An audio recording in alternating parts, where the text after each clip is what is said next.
Mega TV viewers அனைவருக்கும் வணக்கம். நான் doctor Nithya, Siddha physician. So நிறைய பேர் இன்றைய காலகட்டத்தில் கேட்கக்கூடிய ஒரு விஷயம், ஜாயிண்ட் பெயின் சிவியராக இருக்குது, போன் டென்சிட்டி குறைவாக இருக்குது, எனக்கு கால்சியம் லெவல் ரொம்ப குறைவாக இருக்குது டாக்டர். இந்த மாதிரி தான் நிறைய பேர் கேட்குறீங்க. பொதுவாகவே நம்ம உடலில் எலும்புகள் ரொம்ப ரொம்ப முக்கியங்க. சித்த மருத்துவத்தை பொறுத்த வரைக்கும் 7 உடற்தாதுக்களில் எண்பு அப்படின்னு சொல்லக்கூடிய எலும்பு ரொம்ப ரொம்ப முக்கியம்.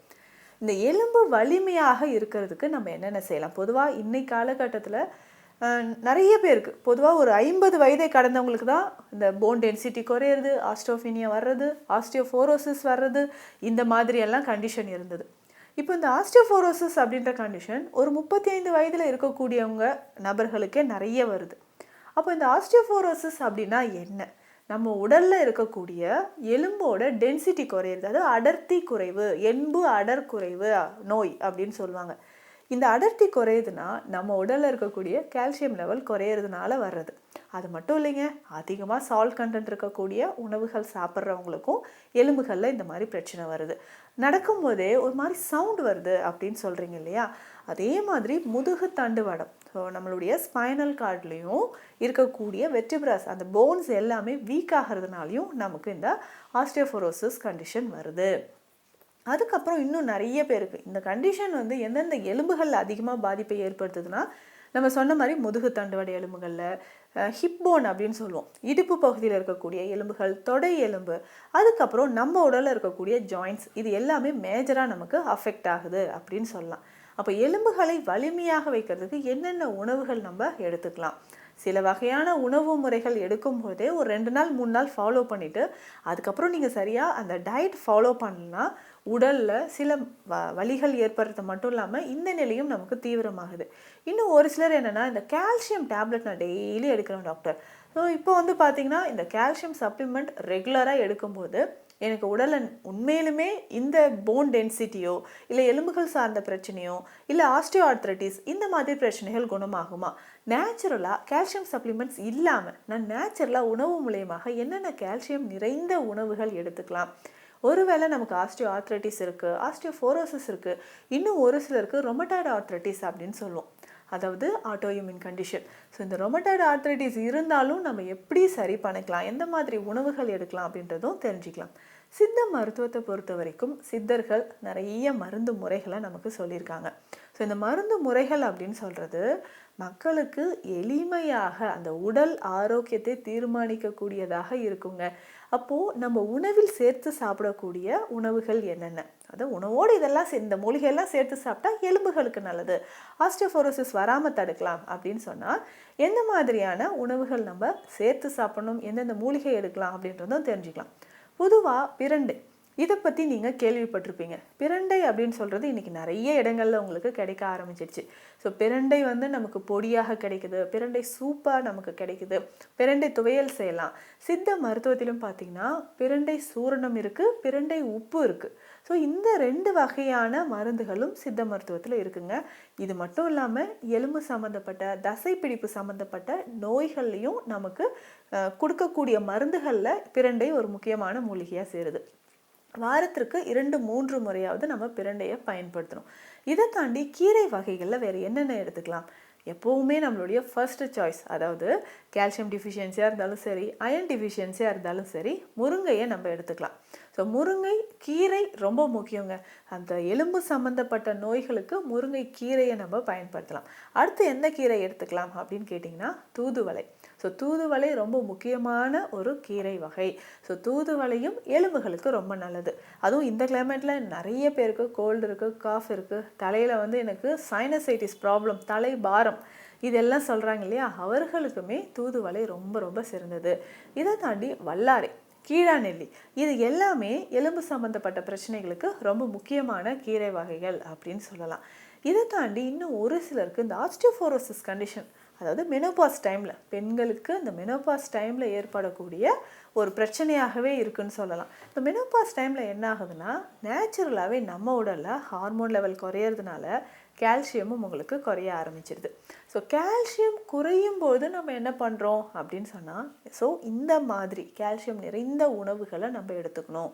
கால்சியம் நிறைந்த உணவுகளை எடுக்க எடுக்க நமக்கு என்ன ஆகுதுன்னா இந்த எலும்பு சம்மந்தப்பட்ட பிரச்சனைகள் குறைய ஆரம்பிக்கும், முக்கியமாக இந்த மெனோபாஸ் டைமில். ஸோ இந்த மெனோபாஸ் டைமில் நம்ம எடுக்கக்கூடிய உணவுகளில் கால்சியம் நிறைந்த உணவுகளை நம்ம அதிகமாக எடுத்துக்கணும். ஸோ இந்த கால்சியம் எதெல்லாம் நிறைஞ்சிருக்கு அப்படின்னு பார்த்தீங்கன்னா, நிறைய பேர் கேட்குற டவுட். ஸோ இந்த நான்வெஜ் சாப்பிட்றவங்களுக்கு கால்சியம் என்னென்ன உணவு எடுத்துக்கலாம், வெஜிடேரியன் நான் வந்து பியூர் வெஜிடேரியனுங்க, இப்போ நான் என்னென்ன கால்சியம் நிறைந்த உணவுகள் எடுத்துக்கலாம் அப்படின்னு கேட்குறீங்க. இப்போ நான்வெஜ் நம்ம சாப்பிட்றோன்னா சேம் டைம் எலும்பு சம்மந்தப்பட்ட பிரச்சனை இருக்குது, நமக்கு ஆஸ்டியோபோரோசிஸ் இருக்குன்னா உடல் எடை அதிகரிக்காமல் பார்த்துக்கணும்.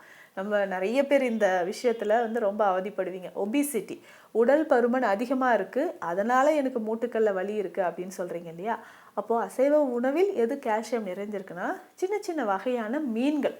மற்றபடி ரெட் மீட் எடுக்கணுன்றது அவசியம் கிடையாது. சின்ன சின்ன மீன் வகைகளில் அதிகமாகவே இருக்குது. அதே மாதிரி வெஜிடேரியன், நான் வந்து பியூர் வெஜிடேரியனுங்க, இப்போது நான் கால்சியம் நிறைந்த உணவுகள்லாம் என்னென்ன எடுக்கலாம் அப்படின்னு கேட்டிங்கன்னா, எலும்புகளுக்கு முக்கியமான கீரை வகைகளை நான் சொன்னேன். அதே மாதிரி உணவில் அதிகமாக கவனம் செலுத்தி நம்ம சாப்பிடக்கூடியது ஃப்ரூட்ஸ், பழ வகைகளில் எது எது சாப்பிட்லாம் அப்படின்னு கேட்டிங்கன்னா, மாதுளை ரொம்ப சிறந்தது, கொய்யா ரொம்ப சிறந்தது. எப்படி நமக்கு வந்து பெரும்பாலும் பார்த்திங்கன்னா இந்த கால்சியம் நிறைந்த உணவுகள் எல்லாமே நம்ம உடலில் அயன் இன்க்ரீஸ் பண்ணுற மாதிரி உணவுகளாக தான் இருக்கும். ஸோ அப்போ கொய்யா ரொம்ப ரொம்ப சிறந்தது. ஃப்ரூட்ஸில் வேறு என்ன சாப்பிட்லாம் அப்படின்னு கேட்டிங்கன்னா, நெல்லிக்காய் ரொம்ப சிறந்தது. ஸோ ஆரஞ்சு, சாத்துக்குடி, கருப்பு திராட்சை, அதுவும் உலர் திராட்சை, இது எல்லாமே நீங்கள் அடிக்கடி சேர்த்து சாப்பிடும்போது எலும்புகள் சம்பந்தப்பட்ட பிரச்சனைகள் நமக்கு கொஞ்சம் கொஞ்சமாக குணமாயிட்டே வருங்க. ஸோ இது எல்லாமே நீங்கள் உணவில் அடிக்கடி சேர்த்துக்கோங்க. இதற்கு அடுத்தது வேறு என்ன நம்ம பயன்படுத்தலாம் அப்படின்னு கேட்டிங்கன்னா, நட்ஸ் வகைகள். ஸோ நட்ஸ் அப்படின்னு சொல்லும்போதே நம்ம ரொம்ப எக்ஸ்பென்சிவாக தான் சாப்பிட்ணுமான்னு கிடையாது. வேர்க்கடலை ரொம்ப ரொம்ப முக்கியமானது.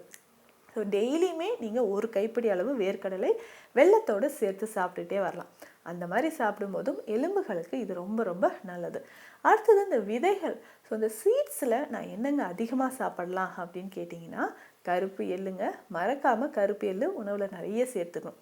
ஸோ இந்த கருப்பு எள்ளு முளைக்கட்டி ஒரு 50 கிராம் அளவுக்கு வாரத்துக்கு ஒரு 2-3 நாட்கள் நம்ம சாப்பிடும்போதே இந்த எலும்புகள் சம்பந்தப்பட்ட பிரச்சனைகள் நமக்கு கொஞ்சம் கொஞ்சமாக குறைய ஆரம்பிக்கும். இதில் அதிகமாக கால்சியமும் இருக்குது. அதே மாதிரி இரும்பு சத்து அதிகரிக்கிறதுக்கும் இந்த கருப்பு எள்ளு நமக்கு பயன்படுது. ஸோ ரெகுலராக இதை நம்ம எடுத்துகிட்டே வரலாம். ஸோ கருப்பு எள்ளு ரொம்ப முக்கியமானது.